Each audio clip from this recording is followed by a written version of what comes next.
Assalomu alaykum otajonisi, yaxshi keldingizmi? Ya xotin bugun kira zo'r bo'ldi. 150 ming ishlab topdim. Otajonisi bera qoling, narigi pullarga qo'shib qo'yaman. Bundan hali 30 mingni zapravka olib qo'yaman. Ha, ertangi obetimga 20 ming olib qo'yaman. 100 ming toza qoldi. Shuni olsang bo'ladi. Otajonisi 2 kilo go'sht puli-ku, taksichilik qilib tursangiz boyib ketamiz. Xotin, hali o'zim senga indizga ro'mol olib beraman. Hozirda. Adasi yaxshi keldingizmi? Qanaqa yaxshi kelaman. Bera borasiz. Mayli, xo'p, nech pul olib keldingiz? 400 ming ishlab topdim. Mayli, xo'p, bera qoling. Yana shoshsan. Qanaqa shoshasan? Ha, ertaga ham kiraga chiqishim kerakmi? Ha, moshinaga zagotovka qilib qo'yish kerakmi? Ha, mana 400 ming ishlab topdim. Ha, yana 220 ushlab qoladi. 100 ming ketdi. Ha, buni zapravkasi ham bormi? Janivarda. Ha, 100 ming unga ham ketdi. Mayli, xo'p, 200 mingni bera qoling. Tort qo'lingni. Nima men? Och qoling ichmaymanmi? Ha, 50 ming abet topib qolaman. Hali Jinurga internetdan o'chib qolgan. Unga ham 50 ming ketadi. Ha, mana 100 ming so'm qolibdi. Ha, shuni olib qo'ya qol.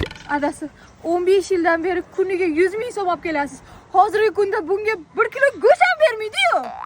Go'sht olmay bo'lmasa to'q ol. Adasi, 15 yil oldin senga indizki ro'mol olib beraman deb va'da berdingiz.